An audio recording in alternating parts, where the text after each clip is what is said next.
going to learn. See, learning is different than proving. Learning is different than, it's an inquiry. It's not an advocacy. So whenever you hear yourself advocating, for instance, well, I know how this works because this is the way we've done it from the beginning of time till now. It's worked and that's how we do it. Don't mess with it.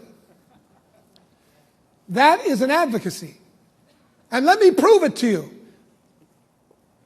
I'm telling. Have you noticed that? Learning is asking, geez, I wonder, I know that this is how we've always done it. I wonder if there might be a new way of doing it that will open up a greater possibility. If you see those two, one's a statement. If you notice the statement, the arrows are pointing to it.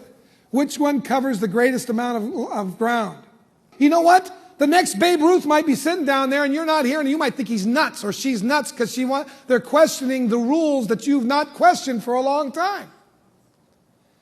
And those of you that are coming up, you might have something in your mind that you think is going to work, and then somebody's going to be telling you, hey man, you might want to check that out. I tried it, didn't work. And you don't want to listen. That's fine. Not a problem. But it's the same point. You're going to prove what you want to prove. What I'm asking you to do is consider, if you start thinking about an unprecedented future, and I will say that it's probably difficult to do that, because if you do, guess what you're going to assault? When you start thinking of an unprecedented future, what do you think you'll be assaulting? What do you think will be threatened? Anyone? The security of what you know. So it's something that one has to think clearly through.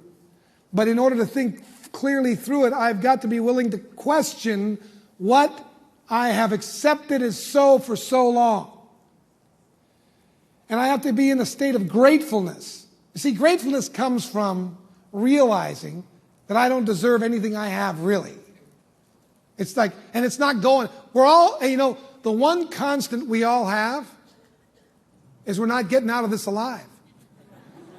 Attitudes determine what we're going to be looking at. So if you're not seeing possibilities, may I ask you, may I invite you to begin to think about your questioning. Like, are you really asking yourself about your attitude? When somebody's talking to you about the business and you feel yourself resisting because you don't think you can do it, or you think they want more from you than you can really put out, or you just don't have the wherewithal, the energy, the kids, the circumstances. That's the perfect time to stop and look at your own attitude and rethink how you're talking to one another, how you're talking to yourself, and therefore how you're talking to others.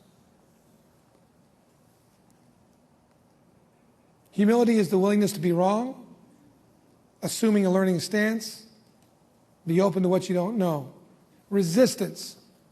Resistance is when you say, this shouldn't be, because your past tells you something else should be there from the past. The minute you say it shouldn't be, what do you want to do with it? Change it, get rid of it, not have anything to do with it. So you reject the moment, which is where the possibility is. The greatest breakthroughs of all time happened usually out of some foible, some breakdown, some misstep, and the human being involved went, wait a minute. One small story before I go.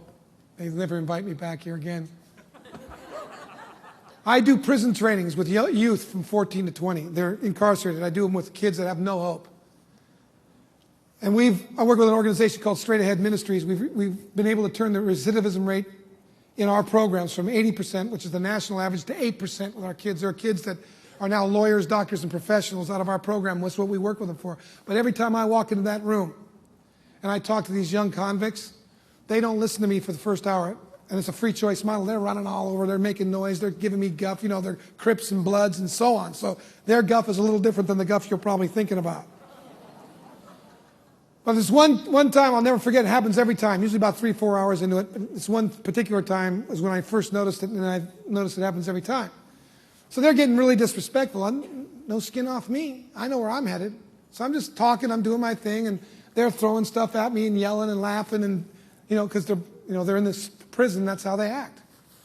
So every time Usually the chaplain or the guy, the social worker that brought me in, or the guards will say, hey, show some respect for this guy. I say, knock it off, man.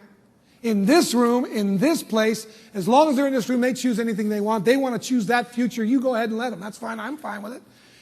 Inevitably, the biggest leader will stand up and say, in this one group, he says, what you talking about, white boy? Just like that. All of a sudden, focused as a bear. Boom! What are you talking about? I said, nothing. I just said, you're choosing, every moment you're choosing a future.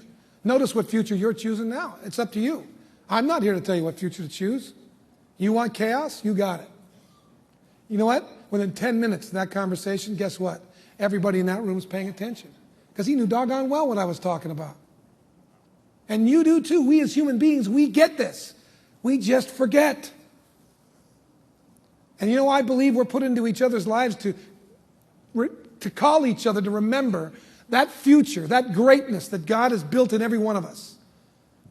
And our job is to learn to articulate it. So that future is now. And all we're doing is gathering evidence.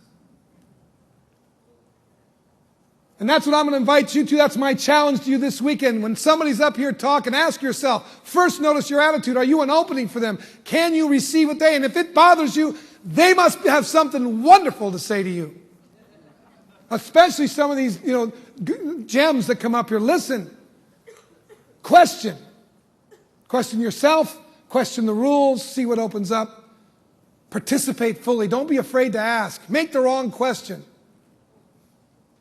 I just want to thank you. I got to get out of here before they start throwing things at me. I want to thank you so much. Bless you.